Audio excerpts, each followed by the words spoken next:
now we are talking about policies. Okay, Yes. if I ask you what is governance, according to you, this term, in general English, what's governance? Uh, Governance, I can give you example. So if I call, let's say, tell us, and then they will ask me where you want to go. I said Hmm. billing, Huh. and the billing, and so on, so on. At the end, it will connect me with the person who are responsible for, let's say, billing issue on the billing. So Yes. what I want to say here is that not every, I mean, Hmm. if we have environment, governance environment, it will Hmm. take me to the right person, to the right to answer my question. See, governance is all about setting rules and regulations, right? Yes, yes, exactly. See, yes, rules and regulations. How? Why do we create these rules? To stay compliant. Yeah, Simple. yeah, yeah, And these rules and regulations, we call it Azure Policy. What is an Azure Policy? It's nothing but a rule.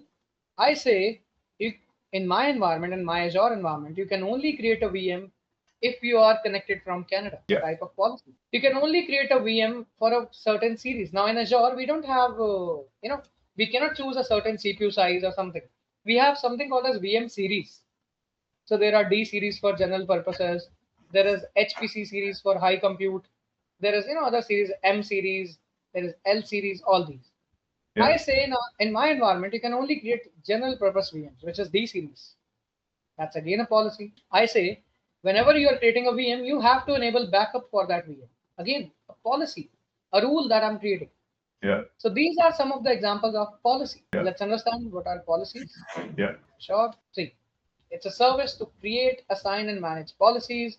It runs evaluations and scans for non-compliant resources, resources that are not following your policies, right? yeah, What yeah, are the yeah, advantages? We get informants and compliance. We can apply policies at scale.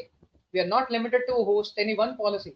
We can apply multiple policies, and it helps us with the remediation. If a let's say if a resource is being non-compliant, so we can make it compliant. That's a remediation, yeah, right? So this is the workflow of a policy. First, we create a policy. If one policy is called as policy definition, if we yeah. have multiple policy, we call it as policy initiative. Then we choose a scope.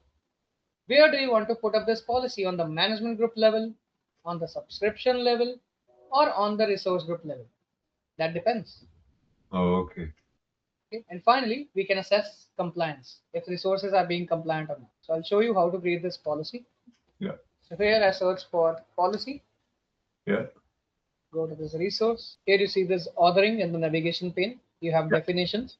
Now yeah. there are two types of policies. Either we can have built-in policies or we can create custom policies. Now Right. these all are built-in policies. So I'll take an example of built-in one. There is a policy with the name of require a tag and its value. So whenever someone wants to create a resource group, I want him to enter a tag and a value. That's my policy. This is the JSON part, JSON logic of the policy. Okay. Okay. If you modify this, it will just be called as custom policy. That's it. Let's assign this policy. Second step, remember, choosing the scope. Where Yeah, do you want to put this policy? On a management group, subscription, resource group? Let's wait. See, I want to host this policy on my subscription level, let's say. Simple. I won't change it. yeah, Do you want to exclude any resources from this policy? No. Next, parameters. Do you want to give any certain tag that you want, your users to put on your resources? If no, then just uncheck this. If yes, then do this. I want the tag to be environment development. This tag should be there if you're creating a resource group. Otherwise, you won't be able to create it. yeah, Next, review and create. And yeah, if someone is not following this, do you want to send him a message, like show him an error message? Yes. I want to say you are not applying the correct tag to this resource group. Simple. Message will be visible. I hit review and create. Let's wait for it. Policy has been created. If I go back to the policy page and go to assignments, you can see here is it. Require and tag its value. It's running as of now. Enabled. yeah, Now let's try to create a resource group. We'll name this as RG2. Won't give any tag. Hit next. See, validation failed. Why is that? Let's view the error details.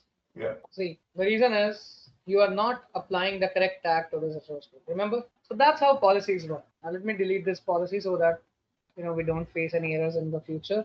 Yeah. I'll go to assignments, scroll down, choose your policy, and click delete assignment. Simple. That's done. So that is your Azure policies. Now talking about Azure RBAC. Now there are two types of roles. Remember we talked about global admin, user admin. Yeah. Two types of roles are there. First I'll demonstrate you, then I'll go to the presentation part. Yeah. One are intra roles, other are back roles, role-based access conditions. Entra ID roles are only specific to one tenant.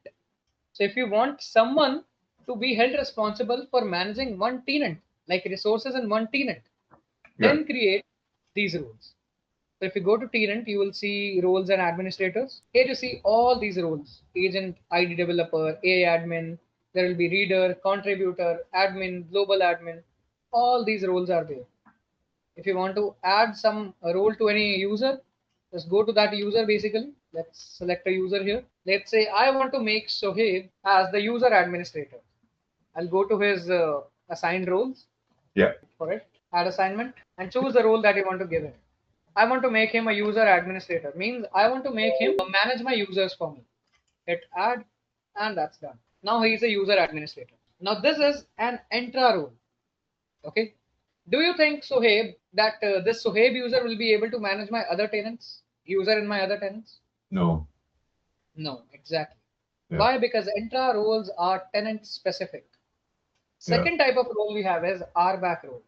For RBAC roles are not tenant roles. These are to manage access to your resources. So if I go to, let's say, management groups, scope for an RBAC role can be a subscription, it can be a management group, it can be a resource group or resources. So let's say I want to create a role to act on my subscription. I'll go to my subscription. Here I see this IAM option, access control. Click here and you will see, let's say I want someone to manage my VMs for me. So there is a role which is VM contributor. You can go to roles and search for it, like virtual machine. All the roles related to virtual machine: VM admin, VM contributor, VM data administrator. All these roles are there.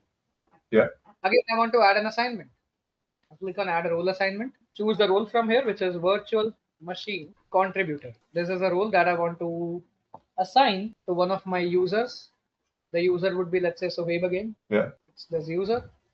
Hit next, hit review and assign. Done. Sohaib is now a virtual machine contributor for me. He'll be able to manage all the VMs for me in this subscription, not in this management group, under this subscription. Yeah. If I go to these role assignments, I can see this is me, who is the owner of this subscription. There is Alex, who is the backup contributor. Then there is user access administrator, who is Jagmeet. And in the VM contributor, I can see Sohaib. You see that? Yeah. Now Sohaib, he can manage any virtual machine in this subscription. Yes. Okay. Okay. Wow. Those are the two types of roles in Microsoft Azure portal. So let's go back to the presentation and quickly give you a glance of what we have just discussed. See, first up, we have RBAC roles and intra roles. RBAC are given to manage access to Azure resources. These are to manage access to intra ID objects like users, groups, devices. Scope can be at multiple levels: management group level, subscription level, your resource group level, or resource level. Scope is at tenant level only. Yeah. There are many built-in roles. You can create your custom roles, right? If you change, basically, if you change the logic of the JSON format, that is counted as a custom role. Okay, this is how the role definition looks like, the JSON format, and that's the workflow that I just showed you. First, you pick a role, then you choose the user or group do you want to assign it, and then you choose a scope, and that is how roles and permissions work in intra ID. Any questions from this module? For the RBAC, it is bigger than the intranet by far. Right? Yes, you can call it that as well. Yeah, in a way. Or it is granular. Yes, you can call it that as well. See, Entra ID, both have their own significance. Yeah. Okay. Until now, what we are doing is we were using Azure portal to manage everything, to create users, to create groups, giving roles, creating resource groups. Are there any other options? How can I manage my Azure resources? Yes, we can use PowerShell and CLI, Cloud Okay. Shell. Yeah. Okay, so this is about it. So we have command line interface. So for this, I won't waste time on this PPT. I'll just directly show you this. So let's go back to the portal. Now let's say I want to create a resource group using the CLI. Yeah. This is my portal.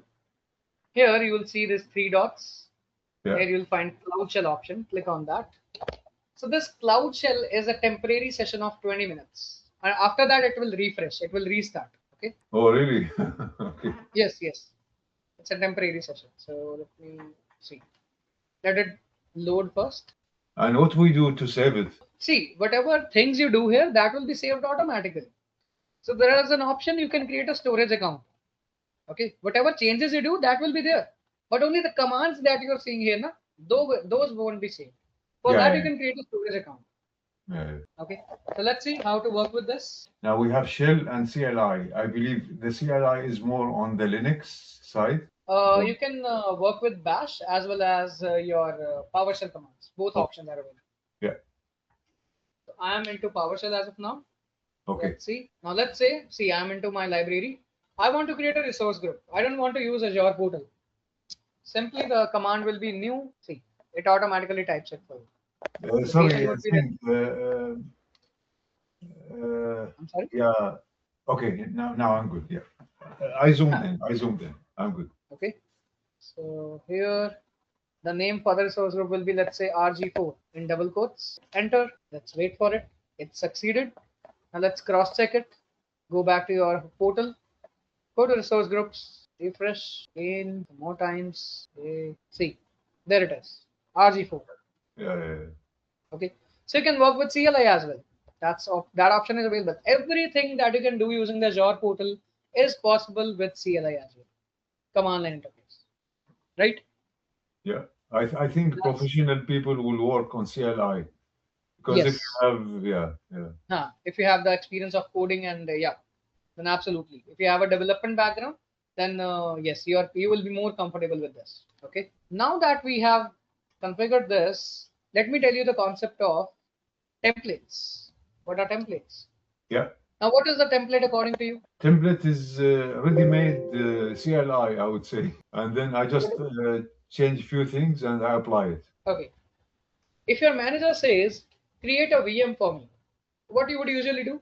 You'll go to Azure portal, you'll click here on VM and you will start creating by using those buttons, right? Yeah. But what if your manager says, create 10 VMs for me, 10 identical VMs? Correct. Would that option be sufficient? No. Right? No. Right. So let's say my manager is asking me to create a disk for me. A single disk, if I want to create, simple option is I'll go to Azure portal. Here I'll search for a disk. Let's wait for it. I'll go to disks. Now I'm using disk because it deploys instantly. So that's the reason I'm choosing disk as an example here. Yeah. Azure portal is, I'm not sure why it's taking so long today. Okay. So I'll click on create. It's a single disk. So I'll choose, let's say, the RG1. Yeah. We'll name this disk as disk 1. Choose the region. I don't want any availability for this. The size of the disk, I'll keep it as low as possible. Let's say 4 gigabytes. And it will be not a premium SSD, it will be a hard disk. So this is the one. Done. And hit next and just simply create this disk. Now that is the first way of creating a disk. Right? Yeah. What if I want to automate this? I want to use a template. Yeah. Do you see this option? Okay, let's do one thing. Let's first create this disk. Yeah. Disk has been hosted. Let's go to this resource. Now let's assume that there is a person who is new to this templates concept. He doesn't know how to build these templates on its own, right? So I have that option. Go to automation. Yeah. Here you see this export template, and we have three options: ARM template, which is Azure Resource Manager templates, Yeah. Bicep templates, or Terraform. Let's wait for ARM templates. So it will generate a template for me automatically. Wait for it. It will script for you the commands. Okay. Yes. Yeah. Yes, exactly. Why is it taking so long? Let me just see if it downloads. Yeah. This is the template. Now let's say I want to use the same template to host another disk. Simply search here for build a template. Sorry, not build. It's deploy a custom template. Here it is. You can download these templates in the form of Bicep, ARM, Terraform, whatever you're comfortable with. Let's go to this deploy a custom template. taking more than usual. Click on build your own template in the editor, and here you click on load file. So locate the file where you downloaded it. It's here for me. This is the template. Hit save. It automatically detects the dependencies. You'll see. So you automatically chose the resource group for you, region, everything. Just the name that we have to choose. So disk will be disk 2. Yeah. So that is how we can make use of templates on Microsoft Azure. See, easy. Yeah. That's what's being shown in the presentation as well. That's that's module 3 for you. So let's see. I go to module. This we just seen it. Saw this. 3 types of templates are there. Why do we use templates? It improves consistency, promotes reuse, reduces manual, error-prone, and repetitive tasks. We can express complex deployments. We can express requirements through code, which is the technology they are talking about. Infrastructure as a code, provides validation tasks. It's modular and can be linked, and it of course simplifies the orchestration. What is the difference between ARM and Bicep? ARM and Bicep, I'll show you. Okay. See, this is a JSON format. It's written in JSON. It's a collection of key value pair, right? Now, I'll show you a Bicep format. Okay. This is a Bicep format. Which do you think is easier to understand, Bicep or this JSON? This one, Bicep, yeah. Bicep, right? Right, yeah. So that's the reason we have it. Bicep is Azure's official language. It's easier to understand. It gives you smaller module files. You can reference from a main template. You can automatically detect dependencies between your resources and gives you simpler syntax. See, name, storage account name, location, the region, tags, any key value pair, kind of the storage account, and escape. Simple. Yeah. It's easier to understand compared to JSON. Which one most used in the work? I would say, see, that totally depends on the use case. Some users are, comfortable with JSON. They don't want to use anything regardless of JSON. Yeah. Some are, with the Bicep. Most of the time we use JSON only. To be very honest with you, we use JSON only. Yeah. What's your recommendation? You are comfortable with JSON, yes, right? Yeah. So absolutely go with JSON.